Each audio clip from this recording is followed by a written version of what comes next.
Bhadrachala assembly ఎన్నికల ప్రచారంలో భాగంగా అధికార పార్టీ నేతలు ఈ ఎన్నికల నిబంధనలను బేఖాతరు చేస్తున్నారు. కేటీఆర్, డాక్టర్ తెల్లం వెంకట్రావు ప్రచార ఫ్లెక్సీలు దారి పొడవునా ఏర్పాటు చేయడంపై మండిపడుతున్నారు. టీడీపీ, కాంగ్రెస్, సిపిఎం నేతలు మండిపడుతున్నారు. కేసీఆర్ ఇక్కడి ప్రజలకు చేసిన హామీలను నెరవేర్చలేదని పలు సవాళ్లు విసురుతూ బహిరంగ లేఖ విడుదల చేశారు.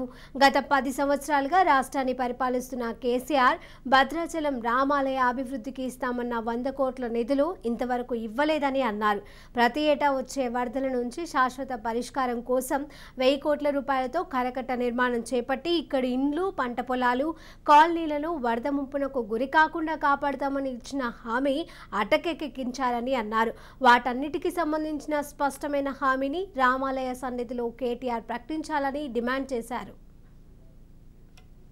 10 సంవత్సరాల్లో 10 రూపాయలు కూడా భద్రాచలానికి కానీ భద్రాద్రి సీతారామచంద్ర స్వామి ఆలయానికి కానీ పెట్టకుండా కేటీఆర్ గారు మొన్న 4 రోజుల క్రితం వస్తే ప్రకృతి అడ్డపడ్డది. మరి ఇప్పుడు హెలికాప్టర్లో వస్తుంది కాబట్టి రావచ్చేమో అనుకున్నా. ఇప్పటికీ డౌటే. మీకు అసలు సిగ్గుంటే మీ కుటుంబం భద్రాచలం రావచ్చే అర్హత మీరు కోల్పోయారు. ఆ శ్రీరామచంద్రుడు మిమ్మల్ని అసలు ఇక్కడికి వచ్చే అవకాశం ఇవ్వట్లేదు. మరి ఇవాళ కూడా టైం ఉంది కాబట్టి మీరు వస్తారో రాదో తెలియదు. దయచేసి మీకు సిగ్గుంటే మేమైతే తెలుగుదేశం పార్టీగా మేము 10 బహిరంగ లేఖలో 10 డిమాండ్స్ పెట్టడం జరిగింది.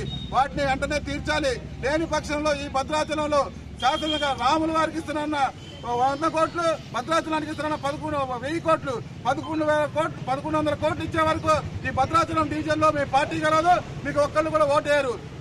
క్షమాపణ చెప్పి భద్రాచలానికి వచ్చి క్షమాపణ చెప్పి మళ్ళీ నువ్వు చెప్తే చెప్పాలని చెప్పేసి తెలుగుదేశం పార్టీ